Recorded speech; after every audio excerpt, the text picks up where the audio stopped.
అందరికీ నమస్తే. నందిమండలం వేణుగోపాల్ ఛానల్కు స్వాగతం. ఏతులాపురం మున్సిపాలిటీలో నిర్వహించిన ప్రజా దర్బారు కార్యక్రమంలో రాష్ట్ర రెవెన్యూ, హౌసింగ్, సమాచార శాఖల మంత్రి పొంగులేటి శ్రీనివాసరెడ్డి పాల్గొన్నారు.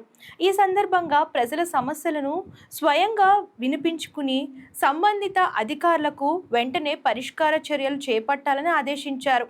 ఈ సందర్భంగా మంత్రి మాట్లాడుతూ నిరుద్యోగ యువతకు త్వరలోనే శుభవార్త అందించనున్నట్లు తెలిపారు. రాష్ట్ర ప్రభుత్వం యువత ఉపాధి, ఉద్యోగ అవకాశాల కల్పనపై ప్రత్యేక దృష్టి సారించిందని పేర్కొన్నారు.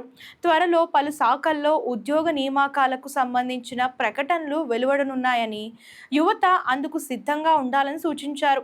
ఇప్పటికే 75,000 ఉద్యోగాలకు పైగా నిరుద్యోగ యువతకు ఉద్యోగాలు ఇచ్చామని, అలాగే ప్రభుత్వం అమలు చేస్తున్న సంక్షేమ అభివృద్ధి కార్యక్రమాలు ప్రజలకు పూర్తి స్థాయిలో చేరేలా అధికారులు పనిచేయాలని మంత్రి ఆదేశించారు. ప్రజా దర్బారుకు వచ్చిన ప్రతి సమస్యను సానుకూలంగా పరిశీలించి త్వరితగతిన పరిష్కరించేందుకు చర్యలు తీసుకుంటామని హామీ ఇచ్చారు. సో మరి నిరుద్యోగులకు ప్రభుత్వం అయితే త్వరలో గుడ్ న్యూస్ చెప్పబోతుందని చెప్పేసి మంత్రి ముందుగానే హింట్ ఇచ్చారు.